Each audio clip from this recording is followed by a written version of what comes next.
Sa ating linya via Zoom si Attorney Sharadin.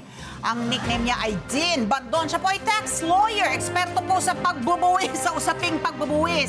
At partner po siya ng Ortiz and Bandon Law Offices. At tulad ng binanggit natin, professor siya ng tax law sa UP College of Law. At former Chief of International Tax Affairs Division ng Bureau of Internal Revenue. Talaga namang hindi siya just. Hindi basta-basta, Attorney Din. Welcome back to ASPN. Good morning, Attorney Din.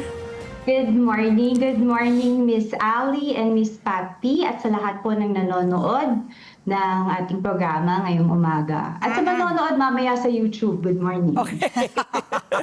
Good morning, Attorney Din, and thank you for accepting our invitation. Sabi nga talaga na inevitable itong taxes, no? Parang death at saka change, no?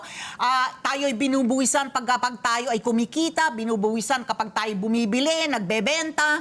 Ngayon, binubuwisan din tayo pag tayo ay nag-iipon. Pag-usapan po natin itong fake news na kumalat. Bunsod po ito nung pagpirma nung May 30 ng ating Pangulo nitong RA 12214. Yan po yung Capital Market Efficiency Promotion Act o CIMEPA.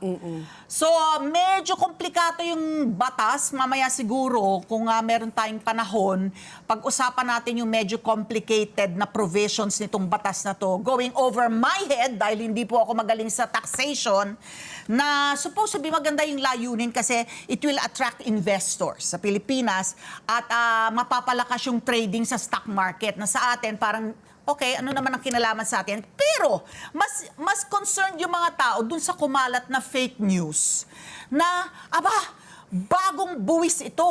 Nabubuwisan daw yung ipon natin sa bangko ng 20%. So, tayo po hihingi ng paglilinaw kay Attorney Din. Attorney Din, ano ba ang totoo?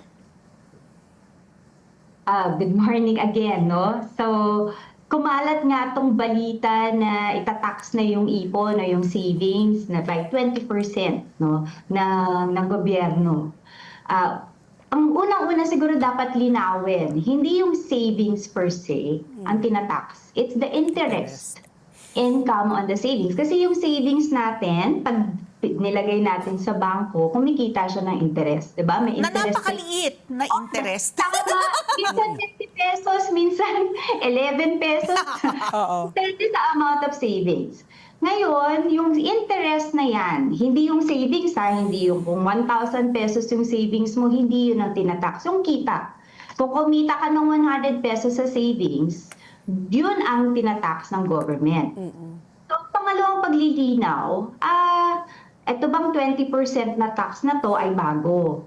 Hindi na. Matagal na tayong may 20% tax on the interest income. So, siguro na bigla yung mga tao kasi baka matagal nang hindi na-revise yung provision na yun, matagal na siyang wala sa spotlight, so matagal na rin siyang hindi na pag-uusapan. Siguro yung nag-open tayo ng bank accounts, we took it for granted. Na matagal na siya, it's been there for a long time.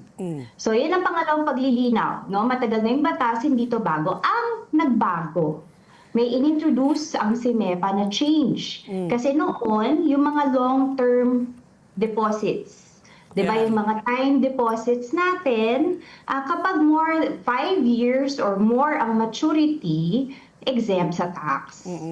Kapag naman below 5 years yung maturity, graduated yung tax. Merong 5%, merong 12%, and then if it's less than 3 years, yung maturity niya, then it's subject to 20%. Nawala na tong exemption, at nawala na rin tong graduated tax rates, which are actually preferential tax rates dun sa time deposits, sa long-term deposits.